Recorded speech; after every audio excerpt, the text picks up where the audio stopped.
On the 24th of September 2023, I set my foot in the United Kingdom, and normally when I return home, huwa nareceived kwa airport. But on this day when I was traveling to the UK, it was Uncle to receive me. And I remember at Terminal 4, Heathrow Airport, I had someone call me Kaichi. And I was so happy because he kept waving, Kaichi, niko hapa. Then the first thing he told me, umekuwa mkubwa, nilikuacha kama wewe ni mtoto mdogo. Na I think it was so much emotional for both of us because alitoka Kenya kama mimi mdogo na pia nilifika huko kama mimi mkubwa sasa.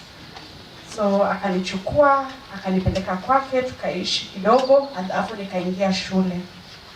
Now one thing with Uncle, he always showed up for me, whether ni mambo ya shule, mambo ya graduation, anything. So when things got worse, alikuja wakati wa graduation yangu, and he insisted, and these were his words, I am coming on behalf of your father to step in for your father mwenye ako Kenya. So acha nijikaze nikuje, nihudhurie graduation yako. Uncle was in pain.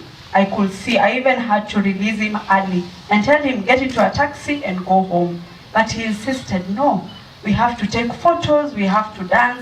And he used to remind me, no, you go Oxford. I'll go to university, you're in Oxford. And I remember one day he joked with one of his friends, and when he was introducing me, he told a friend, this is my niece Rispa, and she studies at Oxford. Then I remember telling him, keep it low. Then he told me, no, lazima wajue uko Oxford. Lazima wajue uko Oxford. So just to say that Uncle really celebrated every achievement that I got. And it's sad that this is the way things were to go.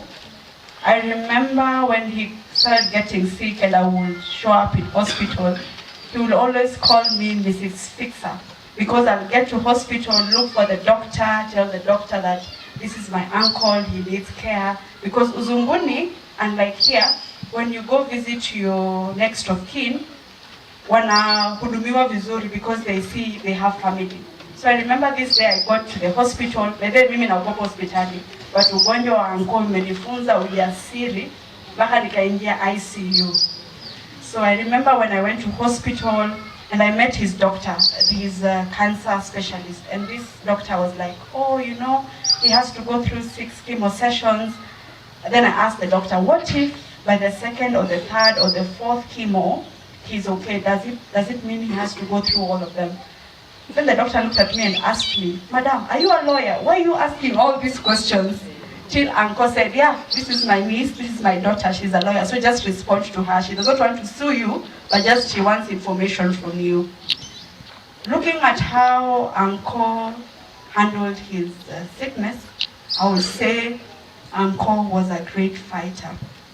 Uncle would always wear a smile when I would spring into action into the ward. And even during his last moments, which I hold so dear to myself, Uncle waited for me to get to the ICU. He smiled at me, he opened his eyes, smiled at me, and adjusted himself. Then the doctor said, we need to shut down the machines. But what I hold so close to me is the fact that he opened his eyes when I called him. Because the doctors called him, he never responded. But when I called him, he opened his eyes, he smiled at me, and then he adjusted himself. So nikamwambia madaktari, msizime hiyo machine, mzee bado yuko. Amesikia sauti yangu, mimi ni msichana wake. Kwa hivyo amejua nimefika, msizime. So nikakuja kujifunza madaktari wanajiwanga mtu akikufa. So they kept telling me, no, Rispa, we have to shut down. But I remember I looked back and I told Uncle, go well, because you have fought, you have kept the faith, and you have ran your race. So today, as we sit here, I really want to thank God, because even when Uncle passed on, I was alone in the UK. I never knew how Uncle would get here. But now I stand and thank God because He's faithful. God is so faithful. Shosha, it is sad that Uncle had to come in a coffin, but I want to join you in thanksgiving and to remind you that people die away from home, and not most of them are repatriated back home. Let's thank God that Uncle made it home.